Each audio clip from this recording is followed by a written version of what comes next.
instrument.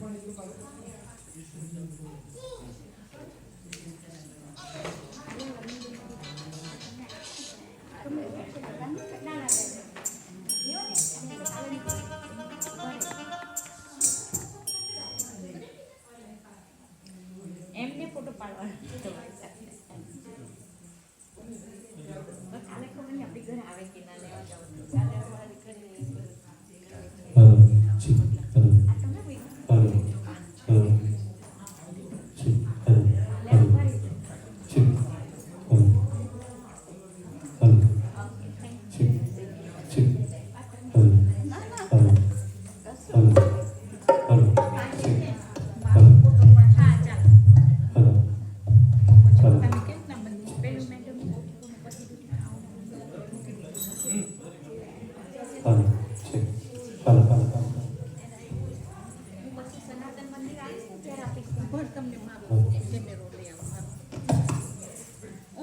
પેલા મારે એટલે સ્ટેન્ડ કરી દઈશ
स्वस्ति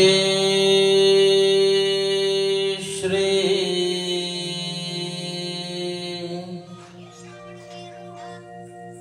गणेशाय नमः।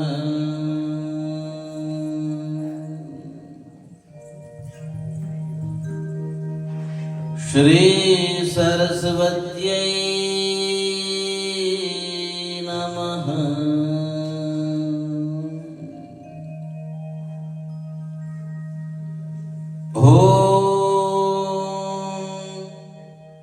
नारायणं पद्मभवं वसिष्ठं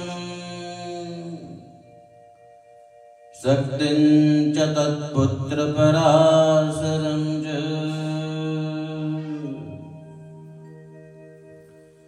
व्यासं सुगं गौडपदं महान्तं गोविन्दयोगेन्द्रमथास्य शिष्यम् श्रीशङ्कराचार्यमथास्य पद्मपादं च हस्तामलकं च शिष्यम् तं तोटकं वार्तिककारमन्याम् अस्मद्गुरुं सन्ततमानतोऽस्मि। ॐ तत्पुरुषाय विद्महे महादेवाय धीमहि तन्नो रुद्र प्रचोदयात्।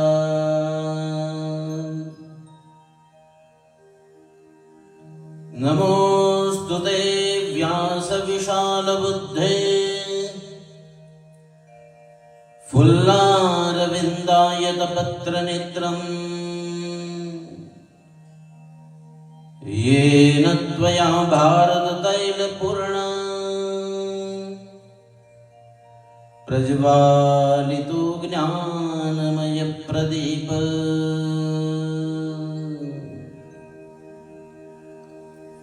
शङ्करं शङ्कराचार्यं केशवं बादरायणं सूत्रभाष्यकृतौ वन्दे भगवन्तो पुनः पुनः।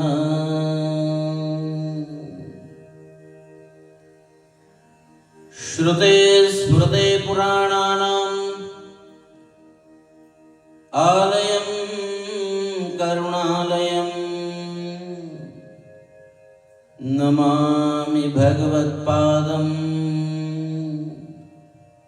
शङ्करं लोकशङ्करम्। अचतुर्वदनो ब्रह्मा द्विबाहुरपरो हरेः अभाललोचनरसम्भो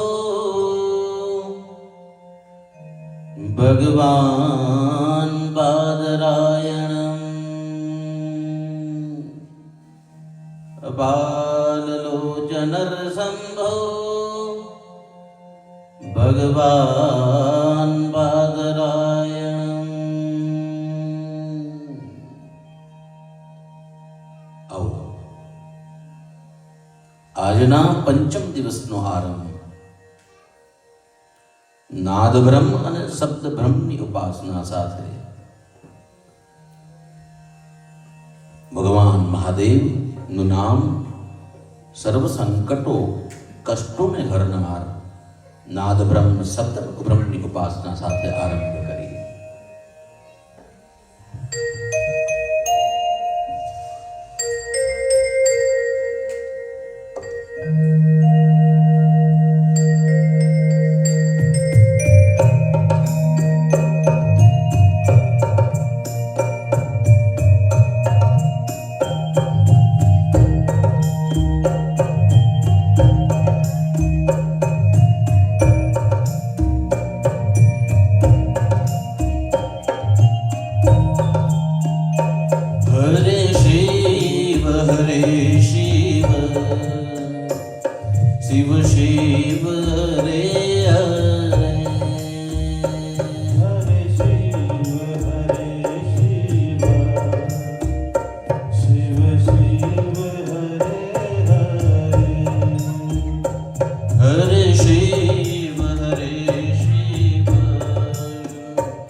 હરે શિવ હરે શિવ શિવ શિવ હરે હરે હરે શિવ હરે શિવ શિવ શિવ હરે હરે હરે શિવ હરે શિવ શિવ શિવ હરે હરે હરે શિવ હરે શિવ શિવ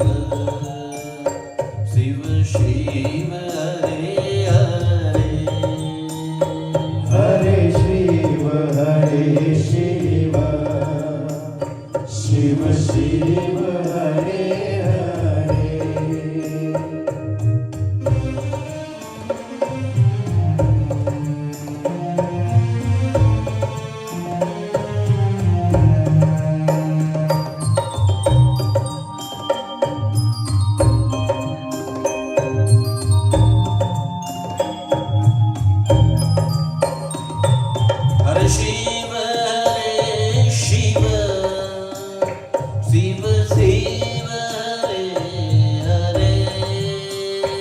હરે શિવ હરે શિવ શિવ શિવ હરે હરે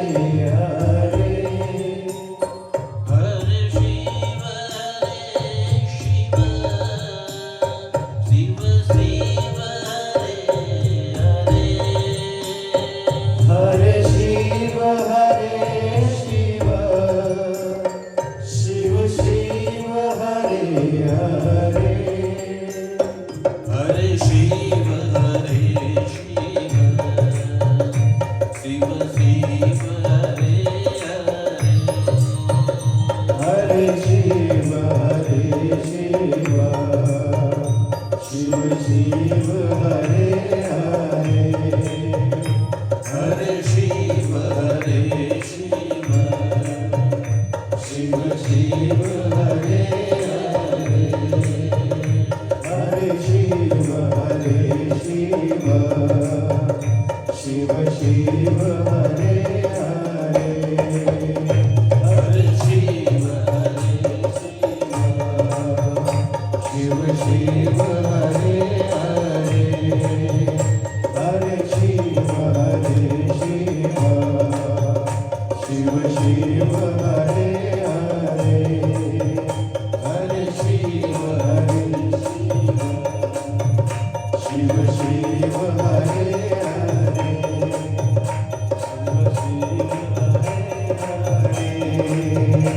શિવ શિવ હરે હરે શિવ શિવ હરે હરે હરે શિવ હરે શિવ શિવ શિવ હરે હરે હરે શિવ હરે શિવ શિવ શિવ હરે હરે હરે શિવ હરે શિવ શિવ શિવ હરે હરે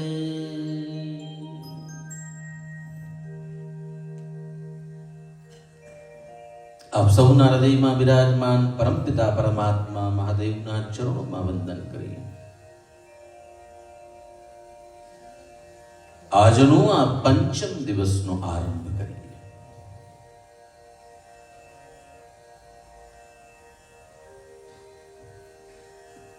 પરમાત્મા અહેતુ કૃપા કરે છે, હેતુ વગર કૃપા કરે છે. પરમાત્મા અને જીવમાં એટલો ભેદ છે. પરમાત્મા અહેતુક પ્રેમ કરે અને જીવ સ્વાર્થ વગર પ્રેમ ન કરે. આ ભેદ છે પરમાત્મા અને જીવાત્માના મધ્યમાં.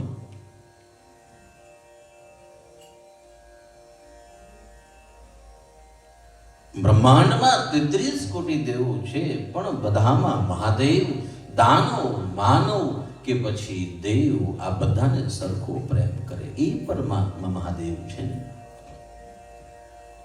અહૈતુક દેવ આપણી પર કૃપા કરે એ પરમાત્મા મહાદેવની કૃપાથી આજે આ પંચમ દિવસ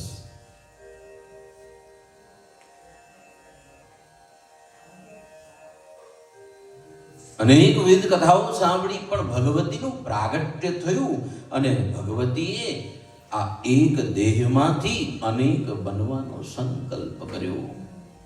સતીએ દેહનો ત્યાગ કર્યો પણ એમાંથી 51 શક્તિપીઠોનું નિર્માણ થયું.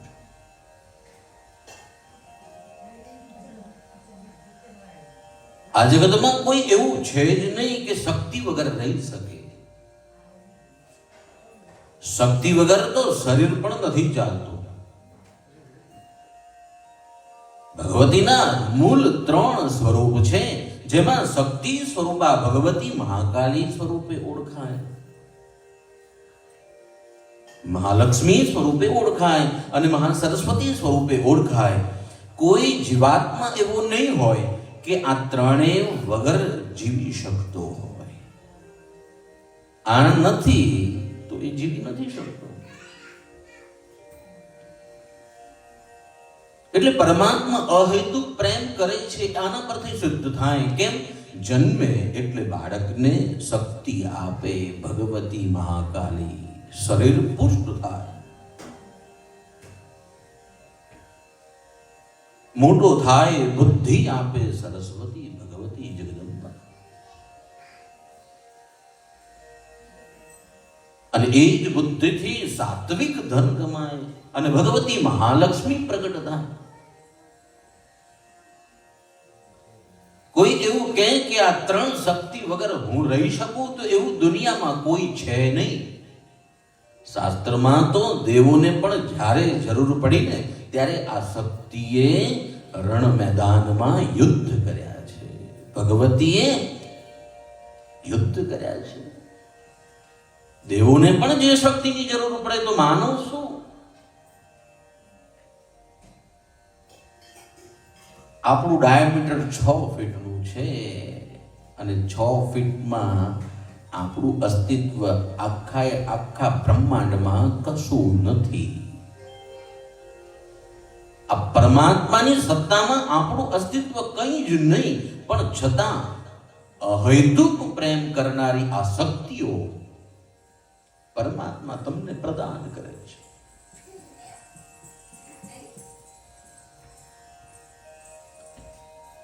અને એ જ ભગવતીને એમ ઈચ્છા થઈ કે મારા ભક્તો અનેક જગ્યાએ બેઠેલા છે, અનેક પ્રાંતમાં વસેલા છે. હું એક જગ્યાએ નહીં પણ એકમાંથી અનેક સ્વરૂપ પ્રગટ કરું. અને અનેક સ્વરૂપ પ્રગટ કરી હું ભગવતીના સ્વરૂપે આ જીવોનું કલ્યાણ કરું. શક્તિ વગર રહી ન શકાય. કોઈ એમ કે મહારાજ શક્તિ વગર રહી શકાય એવું કોઈ સાધન છે તો એવું શક્ય જ નથી. કારણ તમારી અંદર નહીં, આ યંત્રમાં પણ જે વિદ્યુત છે એ કોઈને કોઈ સ્ત્રોત શક્તિ દ્વારા જ પ્રાપ્ત થાય છે.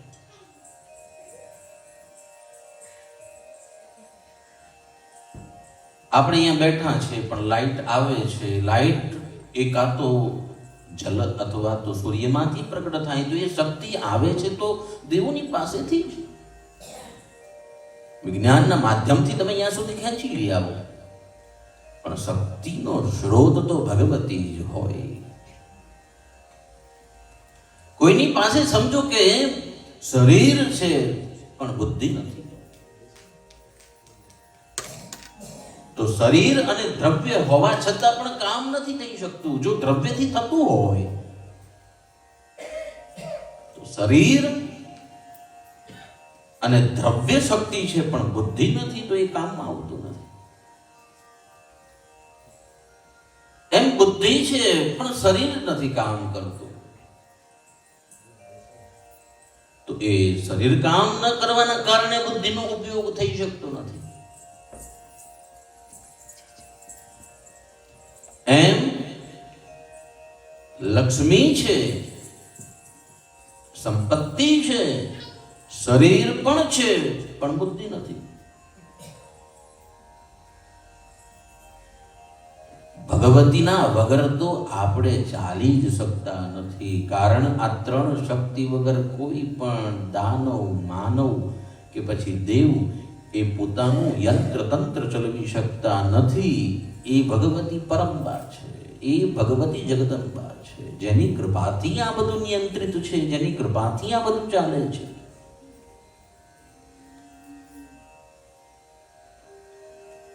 શક્તિ વગર આ જગત શૂન્ય છે.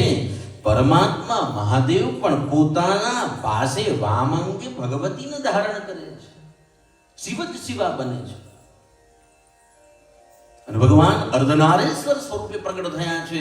અને અર્ધનારેશ્વર એટલા માટે શિવ પણ એવું કહે છે કે હું જ શિવા બન્યો છું, પણ શિવ અને શિવા વગર આ જગત શક્ય નથી.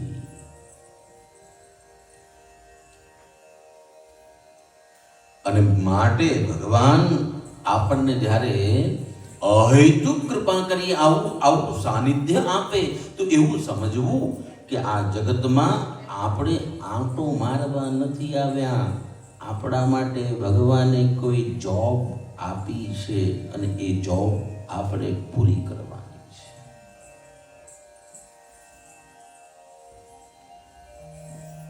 બે પ્રકારની સંપદા છે, દૈવી સંપદા અને દાનવીય સંપદા.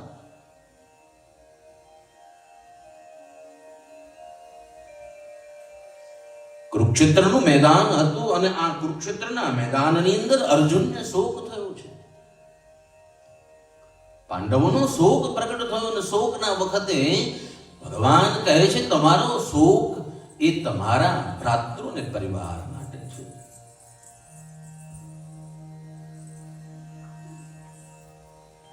પણ તમને સાવધાનીપૂર્વક હું જે સમજાવું છું સમજો.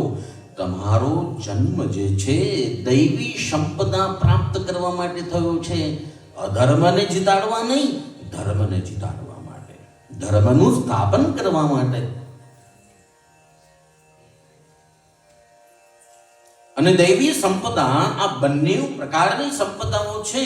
પણ આ આસુરી સંપદા જે છે એ તમને બંધનમાં મૂકે છે. આસુરી સંપદા એટલે આસુરી માર્ગ તમે જેટલા અપનાવો એ આસુરી માર્ગ તમને બંધનમાં મૂકે છે. ભગવાન અર્જુનને કહે છે સાંભળો, દૈવી સંપદ વિમોક્ષાય નિબંધાયાસુરીમતા મા શુચઃ સંપદમ દૈવીમ અભિજાતોસી પાંડવ. હે પાંડવ સાંભળો,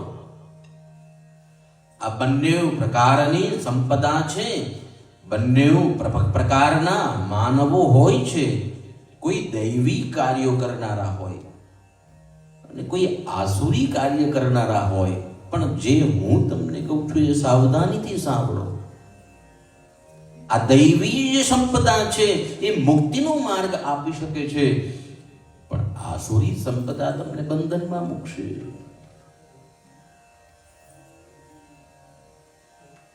અને બંધન જો એક વખત આમ જીવને બંધન પ્રાપ્ત થઈ ગયું તો એના પર બંધનના પણ આવરણો થતા જાય. એક બંધન, બીજું બંધન, એમ અનેક પ્રકારના બંધનોના આવરણોની અંદર આ જીવાત્મા ઢંકાઈ જાય છે. પછી તો એ મુક્ત જ નથી થઈ શકતો.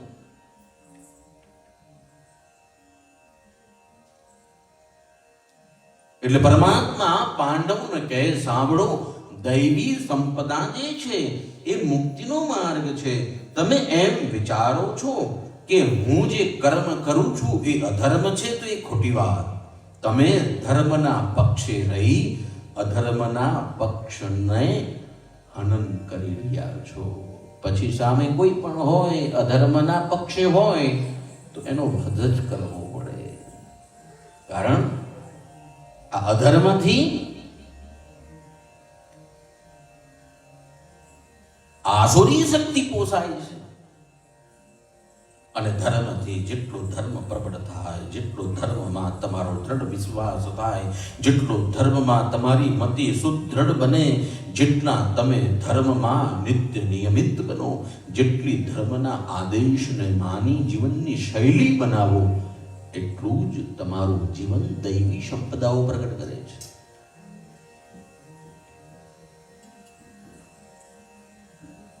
શાસ્ત્ર કહે છે કે આ દૈવી સંપદાઓ અને આસુરી સંપદાઓ, એમાં જો કદાચ આસુરી સંપદાઓ વધે તો આ સમાજની અંદર તમને બધું દેખાય ખરું, પણ જેમ આસુરી સંપદાઓ વધે ને તેમ આ પૃથ્વીની જે પણ ઐશ્વર્ય છે, જે પણ શક્તિઓ છે, જે મહત્વની વસ્તુઓ છે, એ આ પૃથ્વી દેવી પોતાના ઉદરમાં સમાવી લે છે, તમારા સુધી પહોંચવા દેતી.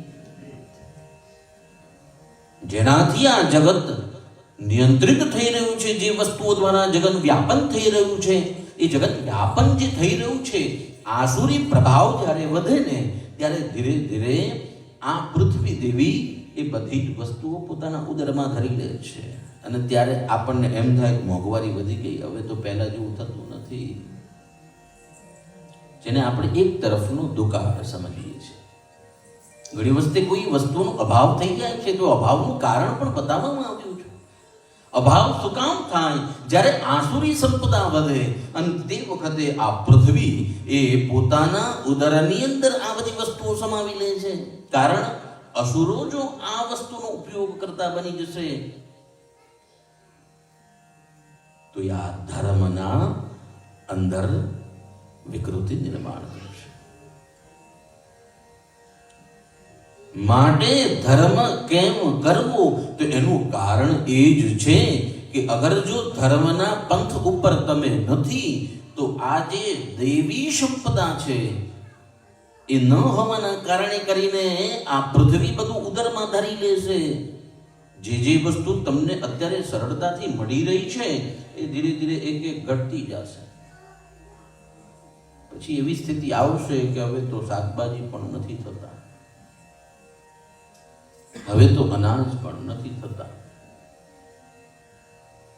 હવે તો પાણી પણ નથી મળતું, હવે તો સૂર્યનારાયણ પણ પોતે તેજ એટલું આપતા નથી.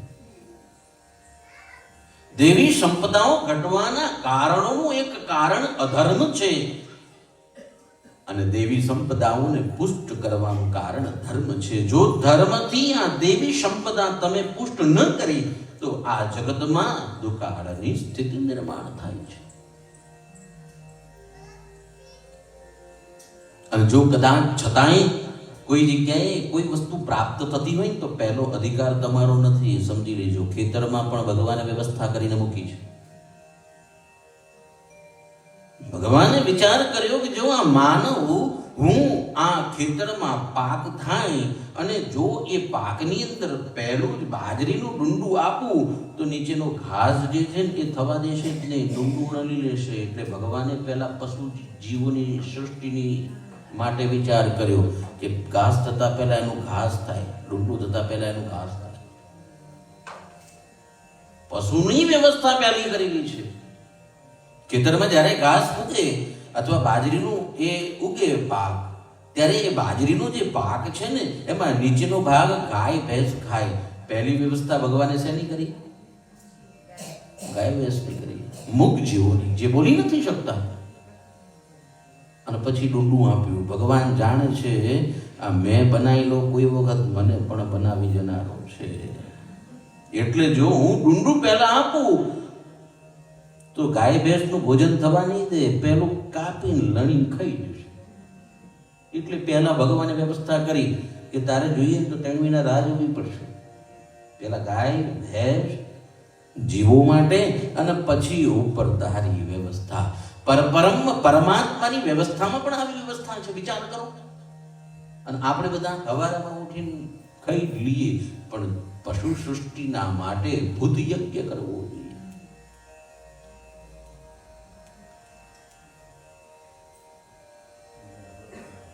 દૈવી સંપદા એ મુક્તિનો માર્ગ છે. અને ત્યારે ભગવાન કે જ્યારે દેવી સંપદા યુક્ત પરિવાર હોય ને ત્યારે હું એમ કહું છું તું કામ કરતો જા, મદદ તૈયાર છે, હું તારી સાથે છું. કામ કરતો જા, મારી પર ભરોસો રાખ.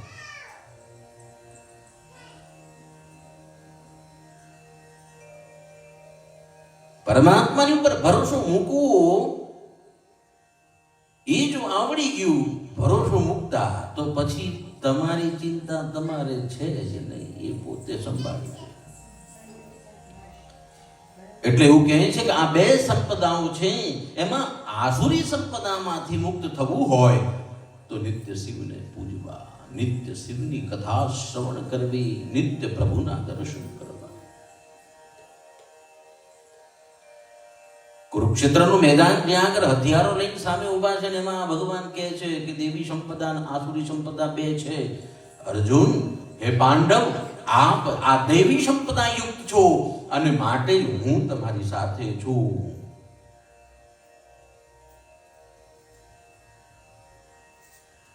અને ભગવાન જેની મદદે આવે ને એને જંગલમાં તકલીફ પડવા દેતો નથી.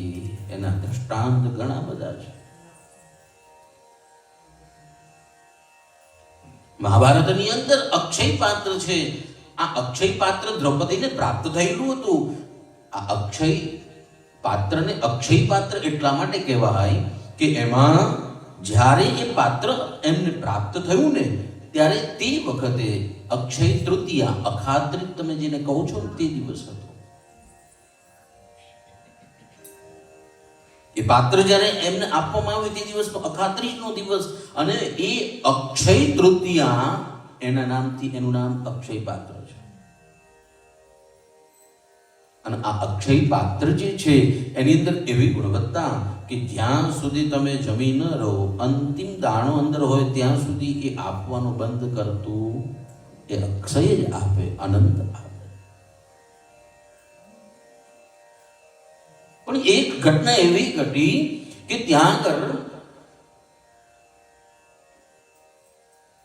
મધ્યાહનનો સમય છે અને મધ્યાહન સમયે ભોજન વ્યવસ્થા પતી ગઈ છે. અને તે વખતે દુર્વાસા મુનિ પોતાના 10,000 શિષ્યોને લઈને ત્યાં આગળ જંગલમાં આવે છે. અને આ યુધિષ્ઠિર જે છે એ જુએ, તે વખતે દુર્વાસા કહે કે યુધિષ્ઠિર, જમવાની વ્યવસ્થા કરો, અમે આ સ્નાન કરી અને ભોજન જમવા માટે આવીએ છીએ. હવે જેના ઘરની અંદર તે વખતે 5 માણસને કેમ જમાડશું એ વ્યવસ્થા ન હોય, ત્યાં આગળ 10,000 શિષ્યો થયા. દુર્વાસા મુનિને જમાડવા એટલે દુનિયા જમી રહે પણ દુર્વાસા મુનિ જમી ન રહે. તમારી દુનિયા આખી જમી રહે પણ દુર્વાસા મુનિ ન જમે.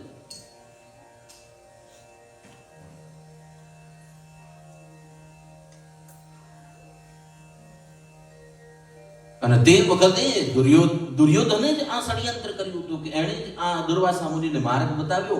તમે અહીંયા સુધી આવ્યા છો, અહીંયા તો અમારે ત્યાં મહેમાનગતિ થઈ, પણ આપ અમારા ભાઈ પાંડવો જંગલમાં છે, એમને પણ આશીર્વાદ આપી આવો. અને દુર્યોધન જાણે છે બપોરનો સમય થવાનો છે, ભોજનની વ્યવસ્થા કરવાની થશે. જો કદાચ નહીં થાય તો દુર્વાસા મુનિનો ક્રોધ શ્રાપ આપી દેશે.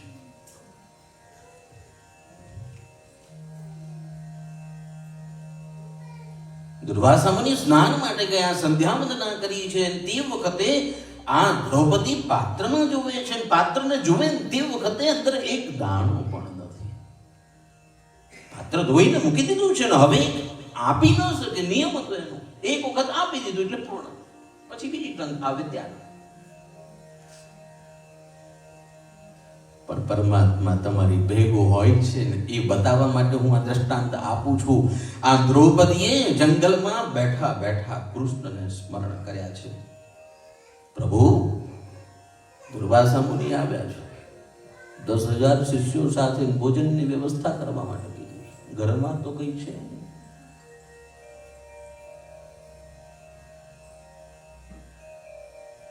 અને તે વખત દ્વારકાધીશ પ્રગટ થાય, ત્યાં આગળ એ પાત્ર લાવો, મને ભૂખ લાગી છે.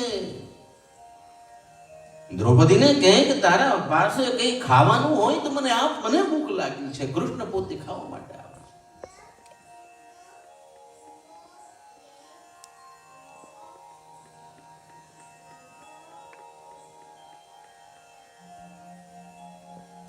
અને દ્રૌપદી જ્યારે કહે છે કે મારી પાસે કંઈ નથી કૃષ્ણ, હું શું આપું? અને તે વખતે કૃષ્ણ પાત્ર મંગાવે, લાય તારા પાત્રમાં કંઈ હશે જ એમ કાઢ્યું અને પાત્રમાં ભગવાને એક દાણો કાઢ્યો અને ભગવાન પોતે મુખમાં મૂકે. અને પરમાત્મા જ્યારે પોતાના મુખમાં મૂકે છે તે વખતે પરમાત્માએ એ ભોગ ધર્યો અને દુર્વાસા મુનિ ત્યાં પેટ ફેરવે છે, હવે જમાશે જ નહીં,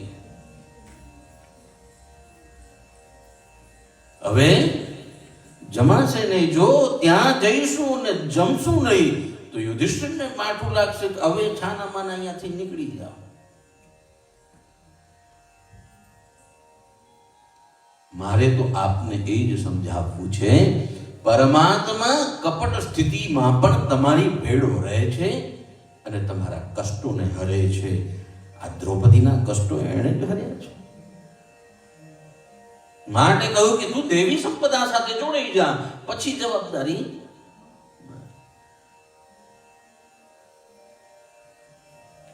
પણ શરત જ એ છે ખાલી કે આપણે દેવી સંપદા સાથે જોડાઈ જવું પડે તો પરમાત્મા તમારી સાથે તમારી વારે આવે, બાકી આવે.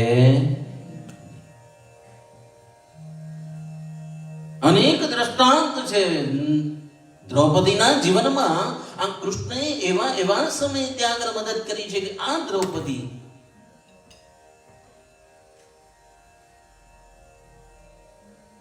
જ્યારે કૃષ્ણ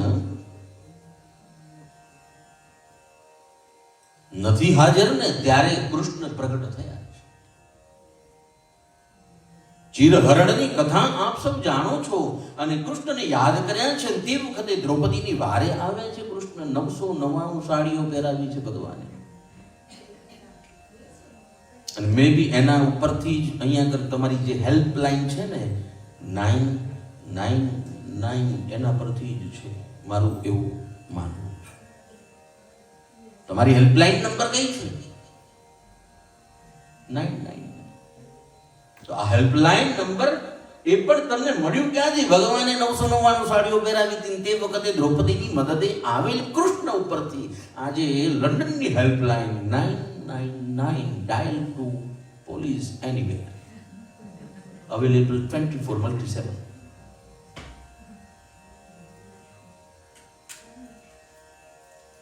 પરમાત્મા તમારી જોડે જ છે, મદદ તૈયાર છે. પણ પરમાત્માનું એક જ કન્ડિશન છે, તમે મને જેવા ગમો છો એવા તૈયાર તો થાવ. પરમાત્માને આપણે કેવા ગમીએ? પરમાત્માને આપણા રૂપ સાથે કોઈ મતલબ જ નથી. સાંભળો, પરમાત્મા તો એવું જોઈએ કે તમે સવારમાં ઉઠીને ભાલમાં ભસ્મ લગાડ્યું છે, તમારા કંઠમાં રુદ્રાક્ષ તમે પહેર્યો છે અને મુખમાં શિવનું નામ છે. પરમાત્મા આનાથી વધારે કોઈ એક્સપેક્ટેશન તમારી પાસે નથી રાખતો. પણ આપણે કઈ કંપનીના છે એ ઓળખાવવું હોય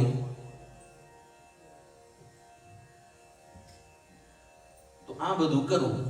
કારણ કે જેમ કે કોઈ કંપનીના ટેગ થી તમે ઓળખાવો તો આપણે પરમાત્માના ભક્ત છે એવું ઓળખાવવું હોય તો આ આપણા લોગો છે. તમે જે સમજો એ પછી તમે પરમાત્માના છો એવું સમજવું હોય, કોઈને કેવું હોય તો એના માટે કહેવું ન પડે, તમારા ઉપરથી ખબર પડે. કોઈક વસ્તુ તમને લોગોથી જ ખબર પડી જાય. ભસ્મ ધારણ કર્યું હોય એટલે તમને એવું પૂછવું ના પડે તમે હિન્દુ સનાતની છો.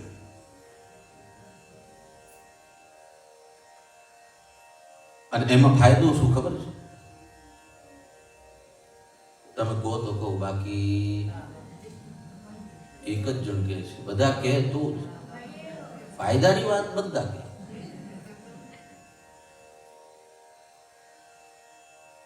ભગવાને એવું યમરાજને કહ્યું છે કે મારું ભસ્મ જેણે કરી હોય, ગળામાં રુદ્રાક્ષ પહેરી હોય અને જેના મુખમાં શિવનું નામ હોય ને એને બહુ છંછેડવાના નહીં, મારા ભક્તો છે.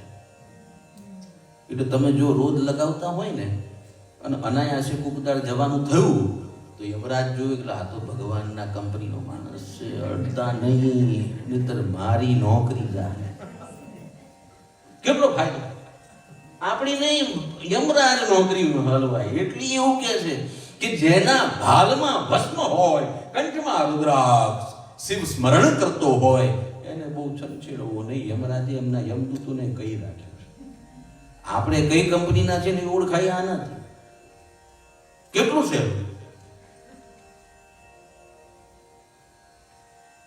આપણે ત્યાં આધાર કાર્ડ ન બતાવવું પડે, બધું લિંક જ હોય અહીંયાથી ત્યાં સુધીનું. અહીં તમે આ 3 લીટીઓ કરો છો, પેલી ઇન્ટરનેટમાં 3 લીટીઓ આવે છે ને, આ બધું અપગ્રેડેશન વાળું. અત્યારે આ 3 લીટીઓ આવીને આના પરથી જાય છે. આ સીધું સ્ટ્રેટ ટુ કોન્ટેક્ટ કૈલાસ. પરમાત્મા તમારા ઉપર તમારી જોડે કૃપા અહેતુક કરે છે, પણ પરમાત્માની થોડી કન્ડિશન તો આપણે માનવી જ પડે ને. એ કન્ડિશનમાં એવું કે મને તમારા રૂપ હાથે કોઈ મતલબ નથી, પણ તમારા ભાલમાં ભસ્મ હોય તો હું બહુ રાજી થઉં. અને પછી યમરાજને બહુ મારે બતાવવું ને કહેવું ન પડે કે આને બહુ છંછેડવાના નહીં. યમરાજ તમારા ભાલમાં ભસ્મ જોવે ને એટલે તરત ત્યાંથી એ એમના હથિયાર મૂકી દે. આ તો ભગવાનનો ભક્ત છે, આપણે એમને લઈ ન જવાય, એટલે કૈલાસ સુધી પહોંચાડી જાય. તો હવે આપણે કઈ કંપનીના એક ક્ષણા પરથી ખબર પડે, રુદ્રાક્ષ, ભસ્મ, ત્રિપુંડ ધારી અને શિવનું નામ. ભગવાનને આની સાથે મતલબ છે. જ્યારે તમે આ કરો ત્યારે એ તમારી પર અહૈતુક કૃપા કરે છે. અહૈતુકનો અર્થ જ એવો થાય કે જેમાં બીજી કોઈ કન્ડિશન નથી. ટ્રુ લવ, એને આપણે ઇંગ્લિશમાં કેવું હોય, transparent and true love. God આપણને કોઈ કપટ વગરનો પ્રેમ કરે, એ પ્રેમ.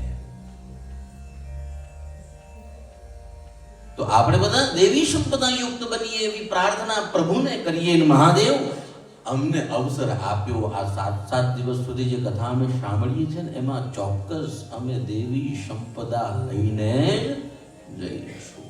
અમે અમારા હૃદયમાં, અમારા મસ્તકમાં અને કંઠમાં અમારે જે ધારણ કરવાનું છે એ ચોક્કસ ધારણ કરશું, જેનાથી અમે કઈ કંપનીના છે એ ઓળખાઈ આવીએ. બરોબર છે? પાપીમાં પાપી અગર રુદ્રાક્ષ ધારણ કરી લે, ભસ્મ લગાવી લે, તો એ પાપીમાં પાપી જીવાત્માની મતિ પણ ફરે અને એ શુદ્ધાત્મા બની જાય. ઘણી બધી કથાઓ મહાત્મ્ય કથાની અંદર આપણે સાંભળી છે. આ ચંચુલા એ ભગવત ભક્તિ કરતી થઈને અંતે અનેક પાપયુક્ત હોવા છતાં મુક્ત થઈ.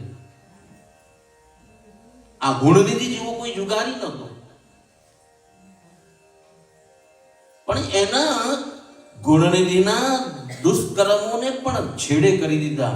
એક ભગવાનની ભક્તિ કરવા માત્રથી મુક્ત થઈ ગયું. તો પરબ્રહ્મ પરમાત્મા અહૈતુક કૃપા કરે અને એના માટે ભગવાને અનેકવિધ વાતો શાસ્ત્રમાં મુક્તિના માર્ગ સ્વરૂપે બતાવી છે.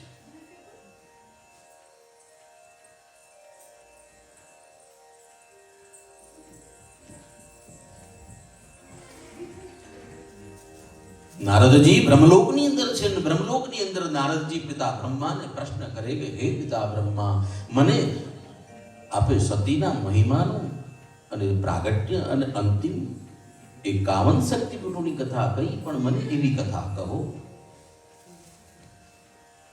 આ રુદ્રાક્ષની ઉત્પત્તિ કેવી રીતે થઈ, રુદ્રાક્ષનું મહત્વ શું છે, કયો રુદ્રાક્ષ ધારણ કરવો જોઈએ.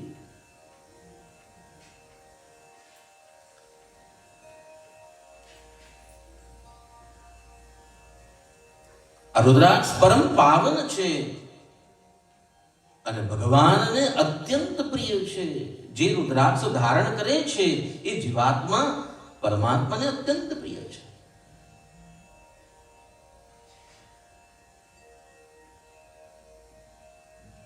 રુદ્રાક્ષની માળાના દર્શનનો પણ મહિમા છે, એના સ્પર્શનો પણ મહિમા છે, અને એને ધારણ કરવાનો પણ મહિમા છે. દર્શન, સ્પર્શ અને ધારણ કરવાનો પણ મહિમા છે.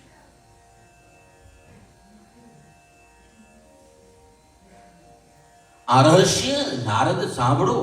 પહેલાના સમયમાં સ્વયં મહાદેવજીએ પાર્વતીને લોકોના ઉપકાર માટે, લોકોના ઉદ્ધાર માટે કહ્યું છે. ભગવતી પાર્વતીને મનમાં આવો પ્રશ્ન થયો હતો કે આ રુદ્રાક્ષનું મહત્વ શું છે, રુદ્રાક્ષનો મહિમા મને કહો પ્રભા. અને તે વખતે સ્વયં પોતાના મુખે મહાદેવે જે રુદ્રાક્ષનો મહિમા કહ્યો એ જ હું તમને કહું છું. શિવ ભગવાન મહાદેવ પાર્વતીને એનો ઉત્તર આપતા કહે, પાર્વતી સાંભળો, એક વખતે અનંત સમય સુધી હું તપમાં હતો. આંખો મારી બંધ, યોગાગ્નિ પ્રગટ, યોગની અંદર નિત્ય હું ધ્યાનમગ્ન, અને એ હજારો વર્ષો પછી મારી અચાનક આંખ ઉઘડી, અને એ આંખમાંથી અશ્રુ બિંદુ પડ્યા છે. અને એ જ અશ્રુબિંદુ પડ્યા જે જગ્યા પર, એ જગ્યામાં એ આંખની જે આંસુના બિંદુ છે એ જ રુદ્રાક્ષના વૃક્ષ સ્વરૂપે પ્રગટ થયા છે.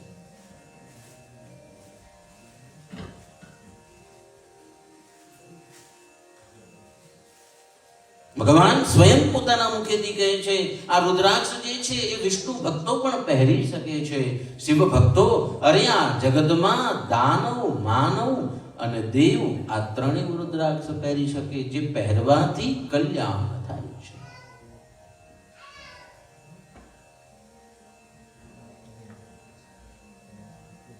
આ રુદ્રાક્ષ જે ભૂમિમાં પડ્યા એ ગૌડ દેશ ભૂમિ અનેક જગ્યાઓમાં પ્રાપ્ત થાય.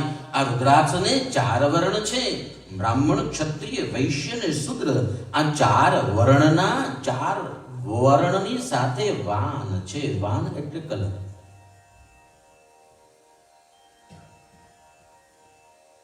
શ્વેત, પિત્ત, રક્ત, સામ, આ 4 વર્ણ જુદા જુદા કલરના રુદ્રાક્ષ ધારણ કરે છે.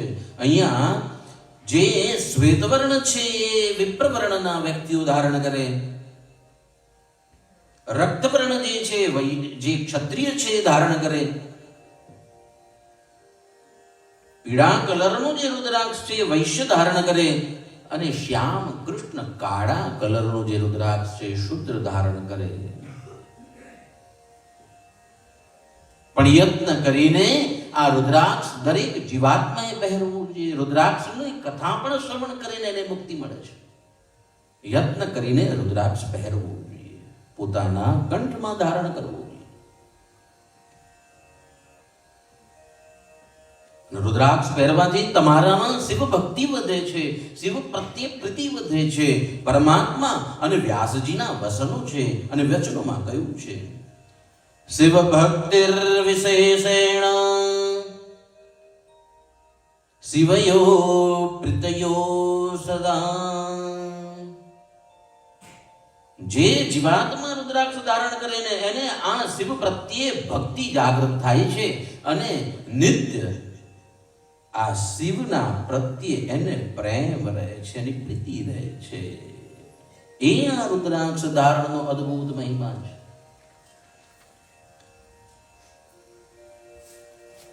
કોઈ જીવાત્મા અગર 1100 મણકા ધારણ કરી લે, ત્યારે આ 1100 મણકા ધારણ કરવાથી જ એ સ્વયં રુદ્ર બની જાય છે.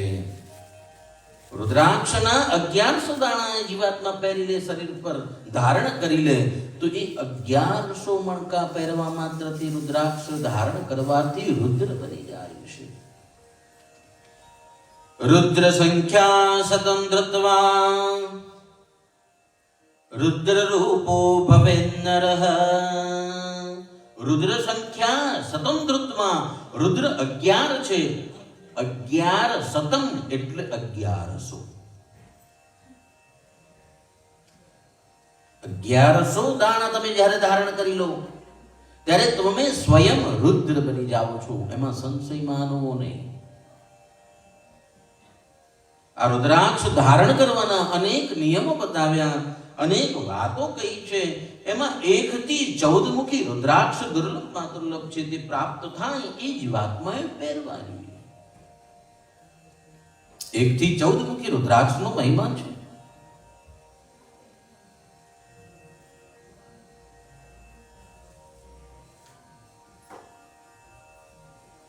અને તે વખતે આ રુદ્રાક્ષનો મહિમા સમજાવતા વ્યાસજીએ પહેલું જ કહ્યું છે, સાંભળવા જેવી વાત.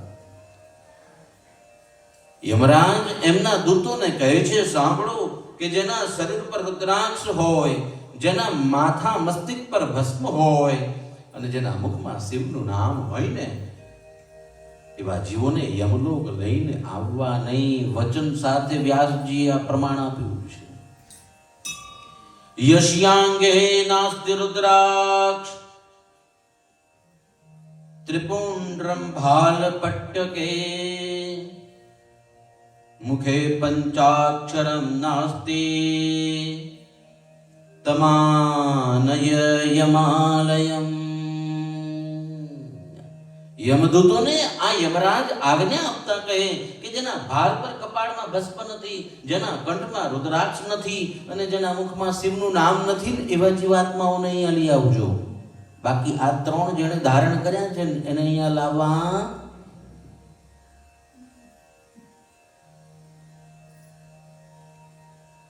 એના ઉપર જપ તમે જે કરો એ જપનું અનંત પુણ્ય. અનંત એટલે અહીંયા તો સંખ્યા પણ બતાવી છે.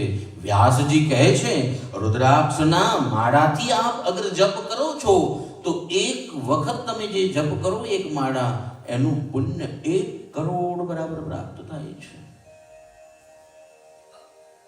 રુદ્રાક્ષેણ જપન મંત્ર પુણ્યમ કોટિ ગુણમ ભવેત. 10 કોટિ ગુણમ પુણ્યમ ધારણા લભતે નરઃ. રુદ્રાક્ષની માળાથી જો આપ જપ કરો તો 1 કરોડ ગણું પુણ્ય મળે.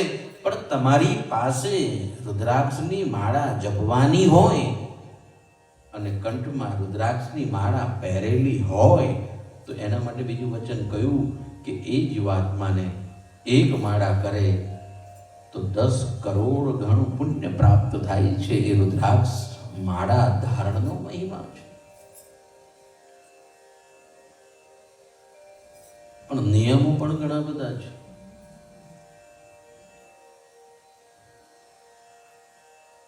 મહારાજ, અમે રુદ્રાક્ષ ધારણ કરીએ તો શું સાચવવું જોઈએ? તો શાસ્ત્ર કહે છે, રુદ્રાક્ષ ધારણ કર્યા પછી કોઈ પણ પ્રકારના કેફી દ્રવ્યો પીવાય નહીં, મદિરા પાન થાય નહીં. અને જો મદિરા પાન કરો તો એ દોષ લાગે છે.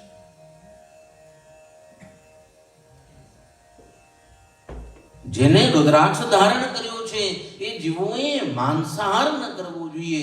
આ માંસાહાર જે છે એ એક આખો પૃથક વિષય છે. વસ્તુતઃ આપણે ઘણી બધી બાબતોને માનીએ છીએ પણ માંસાહાર છોડતા નથી. કારણ આપણને એમ છે કે હું લંડનમાં રહું છું અથવા તો કોઈ પણ જગ્યાએ ઠેકાણે રહું છું તો આના વગર બધું અધૂરું છે. પણ માંસાહાર, જે લોકો માંસાહાર કરે છે જીવોની દુર્ગતિ, શાસ્ત્રમાં એના માટે બહુ મોટું વર્ણન છે. મહાભારતમાં કોઈ પૃથક વિષય છે. તમે કહો તો કહું, બાકી અહીંયા કર પૂરું. પછી સાંજે ઊંઘ આવી જોઈએ બધા. મોટેથી અવાજ આવે તો કહું, બાકી એમ. પણ ભાઈઓ ક્યાં બોલે છે?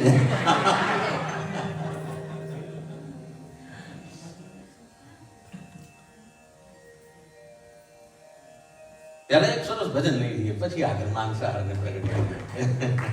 ત્યાં સુધી તમે બધા રેડી થઈ જાઓ. શ્રાવણ કેરો માસ. આજે ભગવાન મહાદેવની કથા, રુદ્રાક્ષની કથા, એમાં શ્રાવણ કેરો માસ.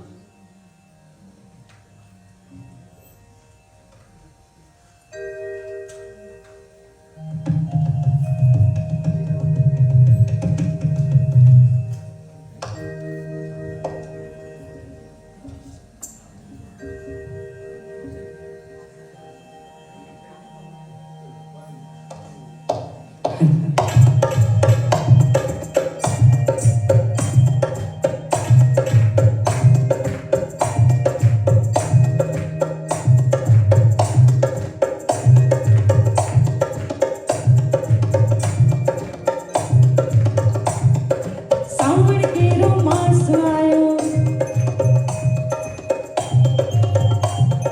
ભૂતોનો સરદાર આયો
જય જય જય જય.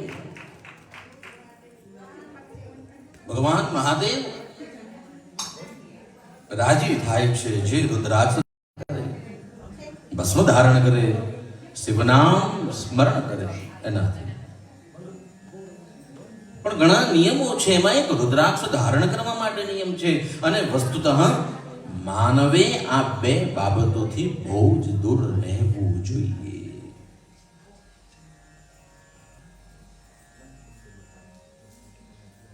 મહાભારતની અંદર આ પ્રશ્ન થયો છે અને યુધિષ્ઠિરે ભીષ્મ પિતામહને પ્રશ્ન પૂછ્યો કે હે ભીષ્મ પિતામહ, આપ મને કહો,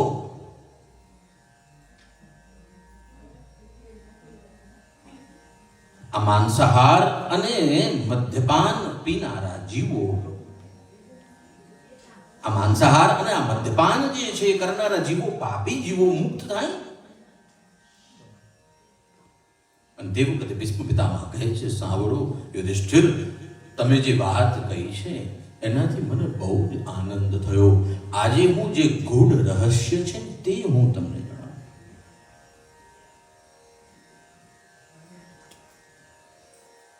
જે માંસાહાર કરે છે જીવો, પશુને મારે છે, પણ જે મરનાર પશુ છે ને તે વખતે એવું કહે છે કે જેણે મને માર્યો છે ને, મારા શરીરમાં જેટલા રૂવાટા છે ને એટલી વખત હું એને મારવા માટે જન્મ લઈશ ને એને મારીશ. માંસ ભક્ષયતે યસ્માત ભક્ષયિષ્યેતમવ્યહમ એતન્માસસ્ય માંસત્વ મનુબુદ્ધસ્વ ભારત. હે ભારત સાંભળો, હે યુધિષ્ઠિર સાંભળો. એ પશુ જ્યારે જીવ છોડે છે ને ત્યારે એ પોતે સંકલ્પ કરે છે, અંતિમ વખતે કરેલો સંકલ્પ પરમાત્મા પૂરો કરે છે. જે જીવ અંતિમ ક્ષણે જે વિચારે તેમ તેની ગતિ થાય. એમ એ પશુ જ્યારે તમે એને મારો છો ને ત્યારે પશુ એવું વિચારે છે, જેણે મને માર્યું એને હું ચોક્કસ મારીશ. શાસ્ત્રએ કહ્યું છે કે આ 8 પ્રકારના વ્યક્તિઓ જે છે એ માંસાહારમાં દોષી છે. કેટલા? 8 પ્રકારના. અનુમંતા, વિશસિતા, નિહંતા, ક્રય વિક્રયી, સંસ્કરતો ચોપહરતા, પાદકશ્ચ ચેતિઘાતક. આ 8 પ્રકારના વ્યક્તિઓ આ માંસાહાર પાછળ દોષી છે. એમાં સૌ પ્રથમ પહેલામાં પહેલું અનુમંતા. સંસ્કૃતમાં અનુમંતા કોને કહેવાય? કે જેણે માંસાહારની દુકાનો ચલાવવા માટે પરમિશન આપી છે તે અનુમંતા. પછી રાજ્ય હોય, રાજ્યનો રાજા હોય તો તે પણ બાકાત નથી. સૌ પ્રથમ શાસ્ત્ર તેને દોષી માને છે. તમે પરમિશન આપી એ તમારો દોષ. તમે આપી માટે તો 1 હતી તો 10 થઈ, 10 માંથી 100 થઈ, 100 માંથી 200 થઈ. દુકાનો વધી કેમ? કારણ શું? હનુમંતાએ પરમિટ કર્યું.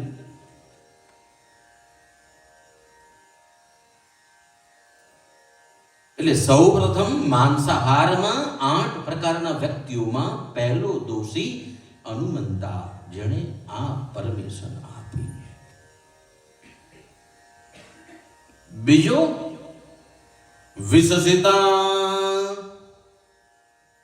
વિશસિતા તેને કહેવાય કે જે પશુને કાપવાનું કામ કરે છે. ઘણા એવો તર્ક કરતા હોય, મહારાજ અમે તો જોબ કરીએ છીએ, ખાતા નથી.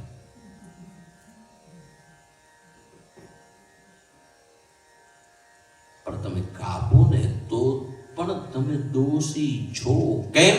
તમે કાપવાનો યત્ન કર્યો છે ને પશુને કાપ્યો, અને પશુને જેમ કાપો ને એમ તમારા ખાતામાં નોંધાઈ જાય તમે કાપવાનું કામ કર્યું હતું. તમે 8 પ્રકારના વ્યક્તિઓએ થઈને આ એક મોટો ગુનો કર્યો છે. કેટલો?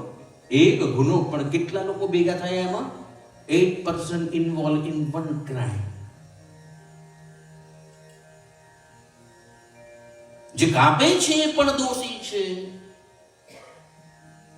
નિહંતા, જેનો શિકાર કરી પકડી લાવી અને તમને આપે છે, શિકારી. નિહંતા એટલે શિકારી.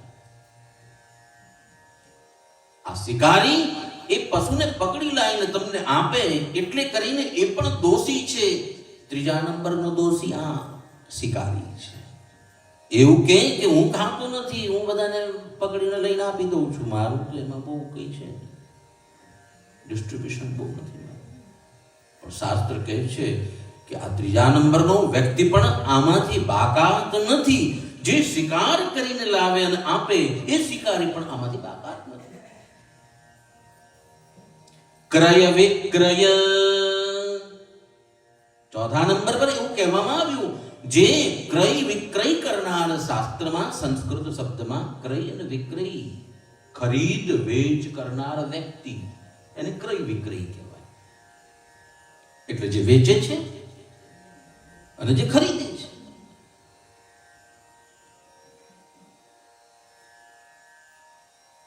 એટલે વેચનાર અને ખરીદનાર પણ આની અંદર બાકાત નથી.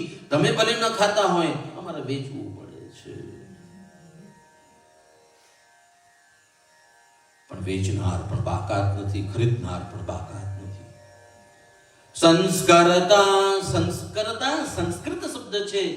એ માંસને જે પકાવવાનું કામ કરે, એને રાંધનાર જે રસોઈયો છે, શેફ, એ પણ બાકાત નથી. એને બનાવ્યું ત્યારે એ ખાવા માટે તૈયાર થયું. માટે એને રાંધનાર વ્યક્તિ પણ ગુનેગાર છે. એ ગુનો છે એનો, અને એને રાંધ્યું એટલે એ ખાધું કોઈ, માટે એ વ્યક્તિ પણ બાકાત નથી, એ પણ ગુનેગાર છે. ચોપ હરતા, તમે જેને વેટર કહો છો, ચોપ હરતા સંસ્કૃતમાં આ વસ્તુ બન્યા પછી પ્લેટમાં લઈ તમારા ટેબલ પર પીરસવાનું જે કામ કરે એ ચોપ હરતા. એટલે તમને બનાવી પ્લેટ તૈયાર કરી તમારી સુધી પહોંચાડનારો જે નોકર છે એ પણ આમાં બાકાત નથી, ભલે એ ન ખાતો હોય, પણ આ દોષ, આની સજા એને પણ પ્રાપ્ત થાય છે. આમ 8 પ્રકારના વ્યક્તિઓ આની પાછળ જવાબદાર છે. આ 8 વ્યક્તિઓ જવાબદાર: એક અનુમંતા, પરમિટ આપનાર, કાપનાર, શિકારી, લેનાર, વેચનાર, રાંધનાર, તમને પીરસનાર, અને અંતે એવું કીધું, પીરસ્યા પછી તમે જે ખાનાર છો એ 8મો વ્યક્તિ જે એનો ઉપભોગ કરે છે. આ 8 વ્યક્તિઓ આ માંસાહાર પાછળ ગુનેગાર છે. આ એક જ ક્રાઇમ પાછળ આટલા 8 વ્યક્તિઓને સજા આપવામાં આવે છે. અને આ બહારની વાત નહીં, આ તો બધું ગરુડ પુરાણનું કહેલું છે. અને એમાં એવું કીધું છે, આ ગુનાની અંદર આટલા વ્યક્તિઓને સજા મળે છે અને અચૂક મળે છે. એમાં આપણે નથી આવતા, બહુ સારી વાત. મને એવો વિશ્વાસ છે તમે કોઈ નહીં હો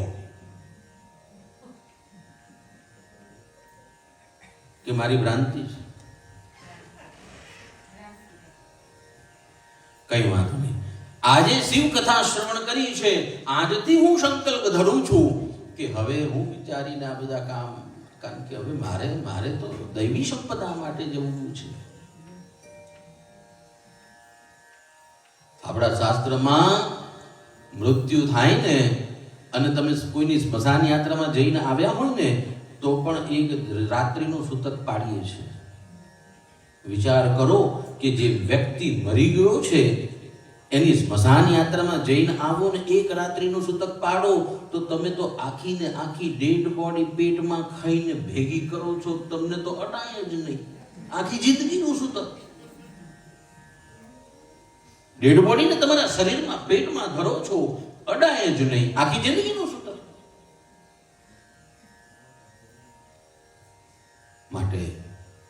આહાર શુદ્ધિ એ બહુ મહત્વની વસ્તુ છે. આ યુધિષ્ઠિરને પ્રશ્ન પૂછ્યો, યુધિષ્ઠિરે ભીષ્મ પિતાને પ્રશ્ન પૂછ્યો અને ભીષ્મ પિતામહે કહ્યું કે એ પ્રાણી જ્યારે એને મારવામાં આવે છે ને ત્યારે એ પ્રાણી એવી સંકલ્પ કરે છે, એવો સંકલ્પ કરે છે કે જેણે મને માર્યો છે ને મારા શરીરમાં જેટલા રૂવાટા છે એટલી વખત હું એને જન્મ લઈને મારું.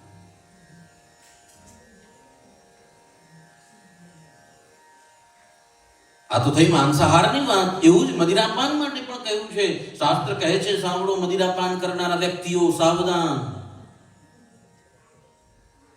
જે લોકો મદિરાપાન પીવે છે, આ મદિરાપાન પીનાર વ્યક્તિઓના જીવનમાં શાસ્ત્ર એમ કહે છે કે સમજો કે આખા જીવન દરમિયાન આ વ્યક્તિએ 2 ટેન્કર દારૂ પીધો હોય, આખી જીવન દરમિયાન બધું ભેગું કરીને ગણે ટોટલ મારીએ તો 2 ટેન્કર દારૂ પીધો હોય અને દેહ છૂટી જાય ત્યારે ઉપર યમરાજ ને ત્યાં રેકોર્ડ હોય અને એમાં એવું કે આ જીવાત્માએ એના 60 વર્ષમાં 2 ટેન્કર જેટલો દારૂ પીધો છે. એટલે યમરાજ એના માટે એટલો જ લોખંડનો રસો ગરમ તૈયાર કરાવે. અને યમરાજ જ્યારે લોખંડનો રસો ગરમ કરાવે ત્યારે ઉપર નીચે 2 ચીપિયા આવે ને, પેલા ડોક્ટર, પેલા દાંતના ડોક્ટર કેવા આમ ખોલીને મોઢું કરે ને તૈયાર, એવા 2 ચીપિયા એમની પાસે છે. ઉપરથી એક યમના દૂધ પકડે અને નીચેથી આ મોઢું પહોળું કરે અને એ ટેન્કરની નીચે એક મોટો નળ હોય ત્યાં આગળ બેસાડે અને જે લોખંડનો જે રસો છે ને ગરમ ગરમ ગરમ એનો ચકલી ખોલવામાં આવે અને ધીરે ધીરે અંદર જાય. તપેલી દજેલી હોય ને આખી દાડો આપણે જોઈએ, મને બહુ દજાયો. તપેલીએ જો ગરમ તપેલીએ હાથ ચડી જાય તો આખો દાડો આંગળી જોઈએ. અહીંયા તો ગરમ ગરમ તમારા માટે 2 ટેન્કર રસો તૈયાર કર્યો હોય અને જો મોઢામાં નાખવામાં આવે તો શું સ્થિતિ થાય? પણ આ વસ્તુ સત્ય એટલે જણાવું છું કે હવે પછી આપણે આ ભ્રાંતિમાં ન રહીએ કે ઉપર કશું છે નહીં. અત્યારે બધા આવું કરતા હોય છે. તમને મેં કીધું ને કે 2 પ્રકારના વ્યક્તિ હોય, એક કુસંગ આપે અને એક સત્સંગ આપે. એટલે તમને એવું ભ્રાંતિ આવે જે છે બધું મરવું જીવવું આ પૃથ્વીમાં જ છે, ઉપર કોને જોયું? મેં તમને કહ્યું હતું ને, ઘણા લોકો એવું માનતા હોય છે કે ઉપર કશું છે જ નહીં, સ્વર્ગ નથી, નરક નથી, કશું નથી. પણ મેં તે દિવસે તમને એવું કહ્યું હતું કે હું તમારા જેવું જ માનું છું, પણ જો કદાચ નીકળ્યું તો તે વખતે આ ટેન્કર રસો તમારાથી પીવાશે નહીં. એટલે સાવધાન.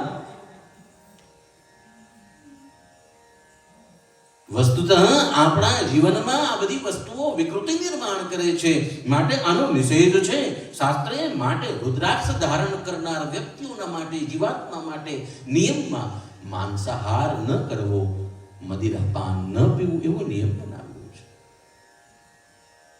અને શાસ્ત્ર કહે છે કે એ રુદ્રાક્ષ જે ધારણ કરે છે એના માટે કલ્યાણ થઈ જાય, મુક્તિનો માર્ગ થઈ જાય. એમાં 1 થી 14 મુખી નામના રુદ્રાક્ષ છે. એક વક્ર શિવ સાક્ષાત ભુક્તિ મુક્તિ ફલપ્રદ તસ્ય દર્શન માત્રેણ બ્રહ્મ હત્યામ વ્યપોહતે. જે એક મુખી રુદ્રાક્ષ ધારણ કરે છે એના માટે શાસ્ત્ર કહે છે આ જગતના સમસ્ત ભુક્તિના સાધનો એને પ્રાપ્ત થાય છે અને એ જીવાત્માની મુક્તિ થાય છે. માટે યત્ન કરીને આ રુદ્રાક્ષ, એક મુખી રુદ્રાક્ષ ધારણ કરવું જોઈએ. 2 મુખી રુદ્રાક્ષનું પણ મહત્વ અદ્ભુત બનાવ્યું છે, બતાવ્યું છે. દ્વિવક્ત્રો દેવદેવેશ સર્વકામ ફલપ્રદ વિશેષતઃ સરુદ્રાક્ષો ગોવદમ નાસયે ધૃતમ. આ 2 વક્ત્ર જેને 2 મુખ વાળો રુદ્રાક્ષ કહેવામાં આવે એ દેવ દેવેશ બધી જ કામનાઓ પૂર્તિ કરનારો રુદ્રાક્ષ છે. અને વિશેષ કરીને શાસ્ત્ર એવું કહે છે ગૌ હત્યા જેવા પાપો પણ જો કદાચ આપણાથી થઈ ગયા હોય ને તો આ 2 મુખવાળો રુદ્રાક્ષ પહેરી અને તમે એ પાપમાંથી પણ મુક્ત થઈ જાઓ છો. એ રુદ્રાક્ષનું બલ એવું છે.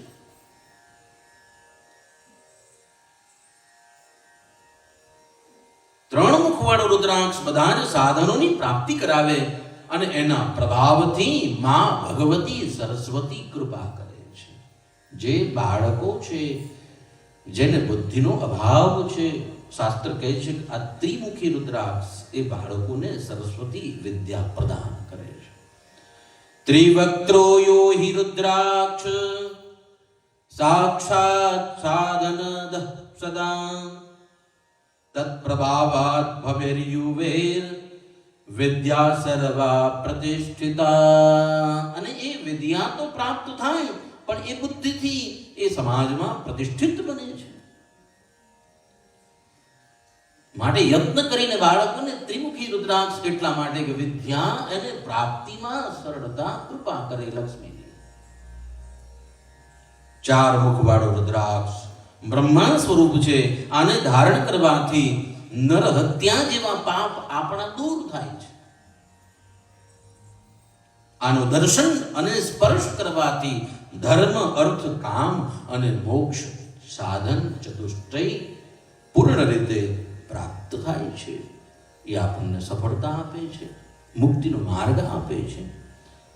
ચતુર્વક્ત્ર સ્વયં બ્રહ્મા નરહત્યામ વ્યપોહતી દર્શનાत् સ્પર્શનાत् સદ્ય ચતુર્વર્ગ ફલપ્રદ. સાધન ચતુષ્ટયની સિદ્ધિ આપનાર 4 મુખી રુદ્રાક્ષ. 5 મુખવાળો રુદ્રાક્ષ સ્વયં શિવનું સ્વરૂપ છે અને કાલાગ્નિ નામથી પ્રસિદ્ધ છે. આ રુદ્રાક્ષ જે છે એ બધી જ કામનાઓ પૂર્ણ કરનાર છે. જે 5 મુખવાળો સુલભમાં સુલભ દરેકને પ્રાપ્ત થઈ શકે તેવો રુદ્રાક્ષ બધાએ યત્ન કરીને પહેરવો જોઈએ. પંચવક્ર સ્વયં રુદ્ર કાલાગ્નિ નામતઃ પ્રભુ સર્વમુક્તિ પ્રદસ્યેવ સર્વકામ ફલપ્રદઃ. 5 મુખવાળો રુદ્રાક્ષ દરેકે પહેરવો જોઈએ યત્ન કરી.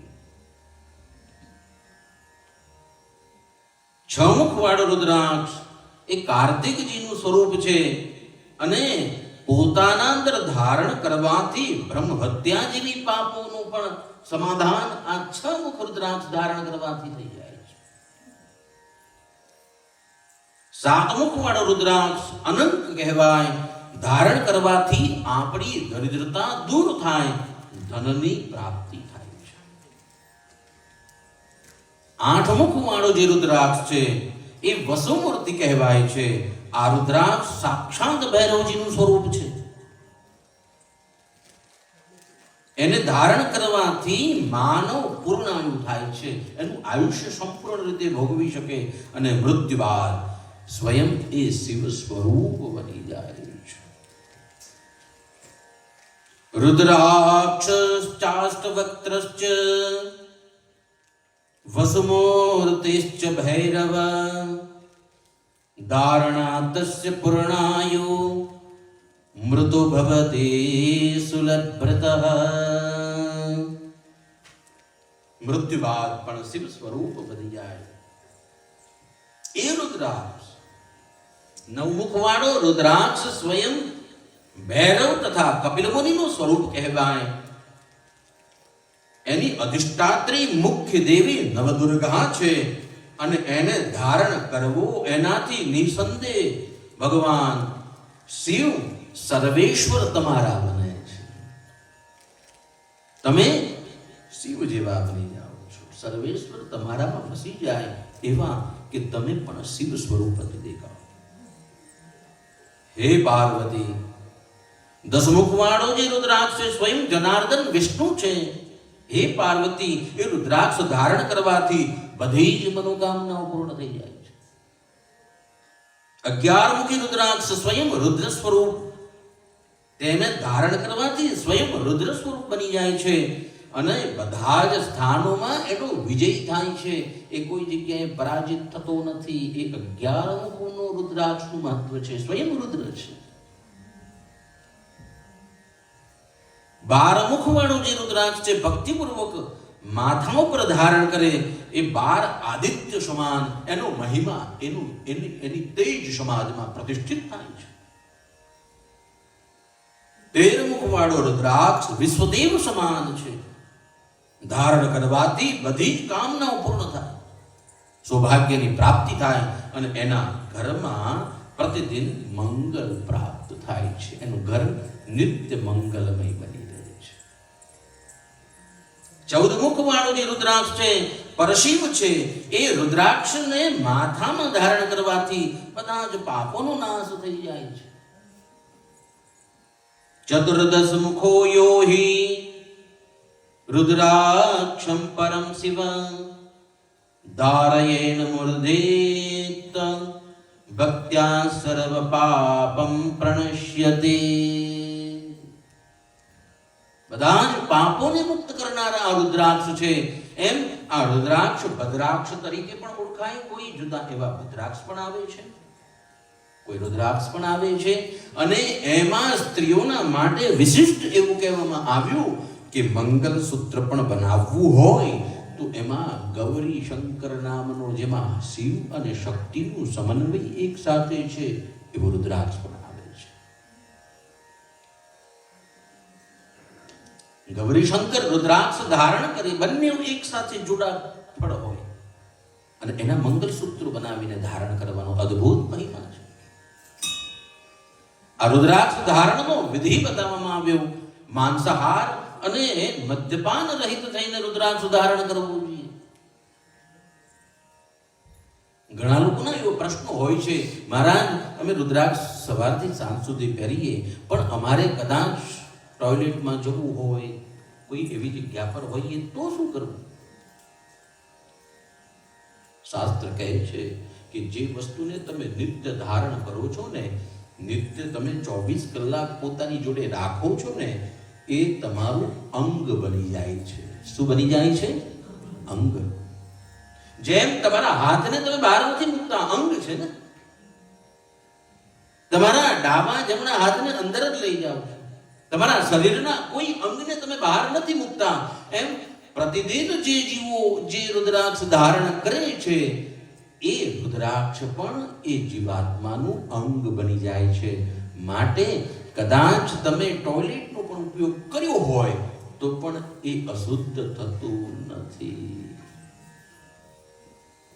ઘણા સ્ત્રીઓના પણ પ્રશ્નો હોય છે કે મહારાજ અમે રુદ્રાક્ષનું મંગલસૂત્ર પહેર્યું હોય અથવા રુદ્રાક્ષની માળા પહેરી હોય અને રજસ્વલા ધર્મ પ્રાપ્ત થાય તો? જ્યાં સુધી તમે રજસ્વલા ધર્મને જાણતા નથી ત્યાં સુધી પહેરવામાં આપત્તિ નથી, અને જાણ્યા પછી તેને કાઢીને મૂકી દેવામાં પણ આપત્તિ નથી. રુદ્રાક્ષનો અદ્ભુત મહિમા છે. પ્રત્યેક જીવોએ યત્ન કરીને રુદ્રાક્ષ, કારણ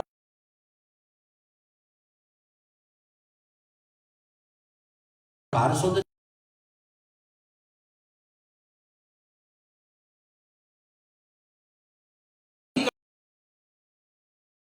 અને જેને મસ્તિષ્ક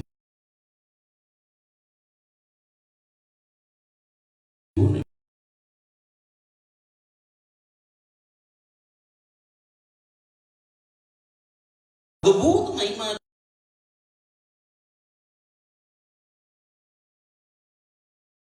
છોડી